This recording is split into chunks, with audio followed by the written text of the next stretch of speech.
no São Paulo? Existe alguma chance de Pity Martinez virar reforço? Fala aí, pessoal, sou Jorge Nicola, bem-vindos a mais um vídeo do canal, sempre bom ter vocês por aqui. Sem perder tempo, pedir para deixar like, se inscrever no canal e ativar as notificações.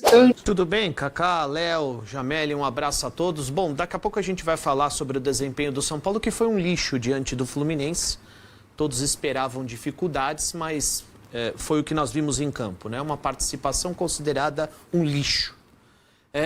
Com relação a tudo que está acontecendo no clube, é bom que o São Paulino entenda que tem eleição para presidente no final de 2026. Portanto, alguns movimentos políticos já estão sendo feitos. Quando a gente ouve aí na nota, ou a gente vê na nota, que 3 profissionais são afastados ou pedem demissão, enfim, isso não ficou claro também. O Belmonte, o Fernando, que é mais conhecido como Chapecó, e o Nelson, que é mais conhecido como Nelsinho. Os 3 estavam no departamento de futebol e saíram. O Belmonte pertence a um grupo político forte no Conselho São Paulino. E ele pretende ser candidato à presidência do clube. Tudo isso aconteceu porque o Belmonte e o Casares racharam, porque eles estão pensando na eleição de 2026 e o Casares colocou o Márcio Carlomagno no departamento de futebol. Que, segundo o Casares agora, o Márcio é o CEO, ele vai mandar em todo mundo. Abaixo dele, quem vai comandar mais o futebol é o Muricy e o diretor executivo Rui Costa. Não haverá mais nenhum diretor estatutário ali no departamento de futebol. Por que o Márcio? Márcio é um cara do mercado, Márcio é um executivo. E absolutamente nada contra o Márcio aqui, tá? Não, ele é um cara que faz parte da gestão e para muitos que acompanham o São Paulo, o Casares entende que ele pode ser o sucessor na presidência do clube. Então são movimentos absolutamente políticos, né? O Casares nessa entrevista falou que ele está ausente em determinados momentos, não conseguiu estar junto com a delegação em determinados jogos porque ele está procurando recursos, dinheiro para reforçar o time para a próxima temporada. Isso não ficou claro na entrevista. Ué, um bilionário vai colocar dinheiro? E o FIDIC, que coloca algumas amarras, o São Paulo não pode gastar, ele vai rasgar o fundo? Não ficou claro. Como também não ficou claro quando ele fala, o São Paulo errou no planejamento de 2025. O planejamento engloba muita coisa. Quais são os pontos fundamentais que o São Paulo entende que errou? Em quais pontos que fizeram com que o São Paulo tivesse um fracasso de temporada, uma temporada fracassada?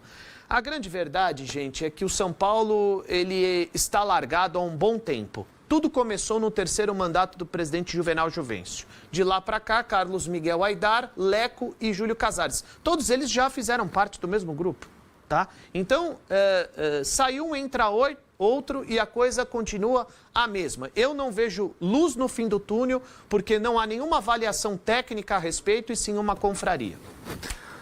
Léo, me permita começar com o Jameli, que tem uma história bonita no São Paulo, nos tempos em que o São Paulo era chamado de Soberana. O que fizeram com o Soberano, Jameli? Boa tarde. Boa tarde, Kaká, Ivan, Léo. O São Paulo sempre, né, dos anos 80 para frente, dos anos 70 já, sempre foi uma referência. Tudo que era novidade, né? Não só a questão da gestão, a questão do CT. Ninguém tinha CT, o São Paulo tinha. Ninguém tinha uma gestão profissional, o São Paulo tinha. E daí chegou onde chegou, né? Até virar o soberano. Agora parece que virou o subalterno, né? Mudou o nome, né? Porque tá sempre abaixo, tá sempre atrás, tá sempre correndo.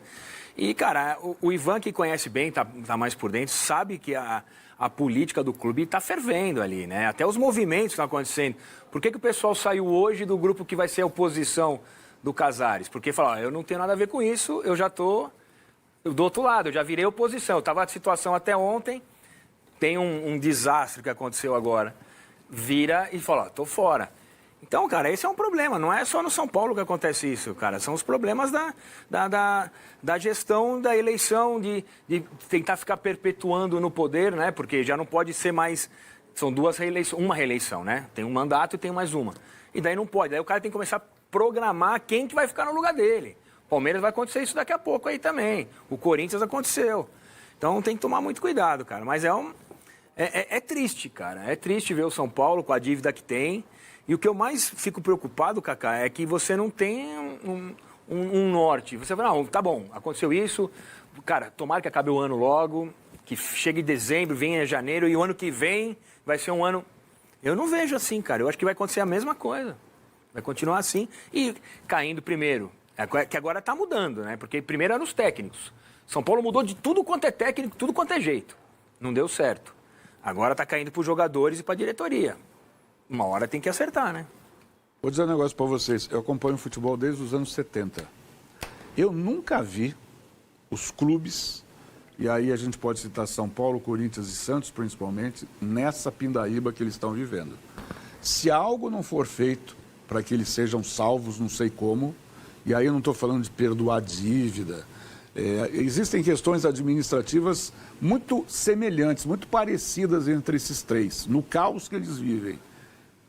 Eu não sei o que vai ser desses clubes, não. Tudo bem, Léo? Boa tarde. Tudo bem, Cacá. Uma boa tarde para você, para o Ivan, para o Jameli e para todo mundo ligado no Bola Rolando. Essa coletiva que a gente viu um trecho do Júlio Casares durou pouco mais de 26 minutos. E eu não tenho nada a destacar com relação ao que disse o presidente do São Paulo. Ele falou e não disse nada. Ele não trouxe soluções, ele não trouxe um caminho a ser seguido para 2026. Ele não disse, por exemplo, e não explicou o que disse o Crespo ontem na coletiva, de que me foi mostrado um projeto em que em 2025 não havia dinheiro em caixa. Para o ano que vem, me prometeram que a situação seria um pouco diferente. De onde vai sair esse dinheiro? Com relação ao Luiz Gustavo, houve uma quebra de hierarquia na declaração do jogador ou não? Ele saiu pela tangente. Então, sinceramente, eu assisti aos 26 minutos da coletiva do presidente Júlio Casares. E eu não tenho nenhuma frase do presidente para destacar aqui. Tem uma que eu acho interessante. Perguntaram sobre a responsabilidade dele, né? Onde ele errou. E ele soltou que ele errou ao delegar funções. Para as pessoas erradas, então. O Belmonte deve ser uma dessas pessoas. Mas aí a gente entra na questão política, né? É muito fácil agora apontar o dedo para o Belmonte e falar que ele que errou, né? E esse pessoal que saiu hoje, que não pertence mais ao mesmo grupo político do Casares, é muito fácil sair apontando o dedo para eles. Agora, só para a gente encerrar nesse momento, porque a gente vai retomar esse assunto mais para frente, Ivan, nas entrelinhas das palavras do Luiz Gustavo, a gente pode entender que tem salário atrasado, premiação atrasada, existem coisas de bastidores que o torcedor comum não saiba o que está acontecendo, é isso? Eu acho que a chegada do Márcio no departamento de futebol, ele está mandando, está delegando, e evidentemente que os atletas querem saber, ele precisa se posicionar. Os direitos de imagem atrasados, São Paulo convive com isso na gestão Casares, não é nenhuma novidade para esses atletas. São Paulo ganhou uma Copa do Brasil com os direitos de imagem atrasados. São Paulo não é um clube que paga em dia. O departamento médico é uma questão também, porque eles sabem que eles precisam dos companheiros e tá todo mundo entregue. Então, assim, o Luiz Gustavo entende que muita coisa está errada e que as pessoas precisam se posicionar, precisam falar a respeito, porque são eles que jogam. Então, para o torcedor, eles são os responsáveis pelo vexame. Mas eu acho que o torcedor São Paulino, eu acho que o Luiz Gustavo, ele já está acompanhando, ele já está entendendo. O torcedor São Paulino não é bobo, ele já entendeu onde está o problema, tanto é que ninguém mais fala sobre comissão técnica e jogadores. Embora nada justifique um 6-0, né? Pois é. Só para encerrar por enquanto aqui, o que acontece no departamento médico do São Paulo é anormal, né, Jameli? Eu não lembro de um clube ter 15, 18 jogadores afastados sem poder jogar. Tem explicação para isso? Bom, Cacá, eu acho que tem alguns pontos ali que você não tem o que fazer. Foi uma coisa que aconteceu. O cara tá jogando, rompe o ligamento cruzado. Tudo bem. Agora, a sucessão de problemas musculares, E uma coisa que a gente já comentou isso aqui, né? A gente debate bem isso aqui. O pessoal põe a culpa no departamento médico da lesão. Não, a lesão não é o departamento médico. O departamento médico pode estar errado, ou trabalhando errado, ou não ter recurso. Eu conheço muita gente lá, cara. Os caras são bons e não desaprenderam. Agora, o departamento tem que recuperar a lesão. Agora, quem lesiona o jogador é a comissão técnica, é o excesso de treino, treinar muito ou treinar pouco, ou forçar o jogador.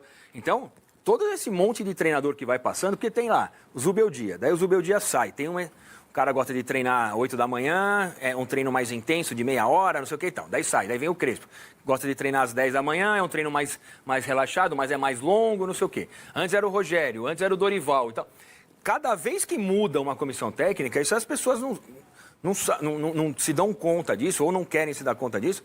Você muda todo um cronograma. Então, até o atleta se acostumar àquele ritmo de jogo, taticamente, eu estava jogando mais pela direita e eu tinha que voltar para acompanhar o lateral.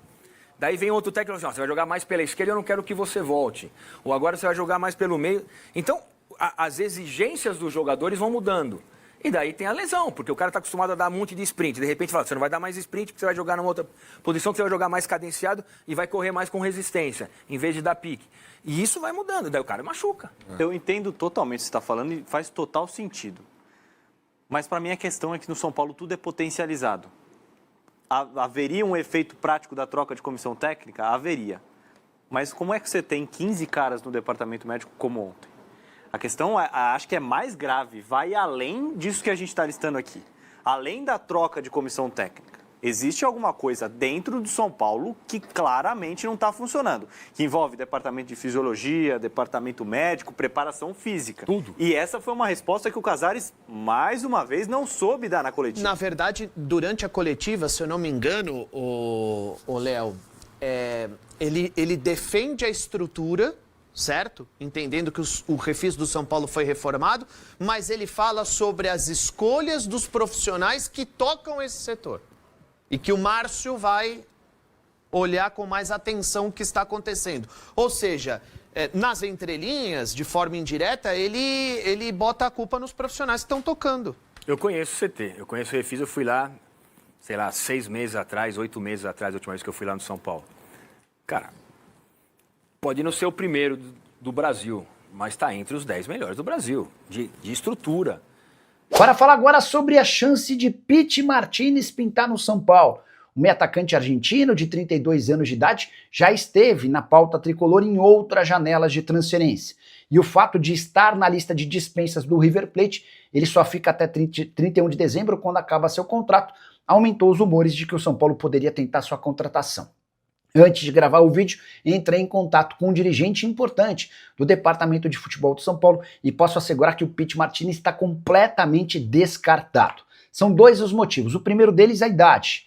Esses 32 anos de idade fazem com que o jogador tenha uma idade considerada muito alta pro São Paulo de 2026. Já havia contado para vocês que o tricolor vai dar preferência para atletas jovens. E aqui vem o segundo ponto. São Paulo também quer jogadores que costumem disputar 50, 60, até 70 partidas por temporada, situação completamente diferente da do Pity Martínez. Nesse ano, com a camisa do River Plate, ele só esteve em campo em 13 jogos. Importante registrar que não joga desde 17 de agosto. Nas últimas 7 partidas foi levado para o banco de reservas e não ganhou nem sequer um minuto.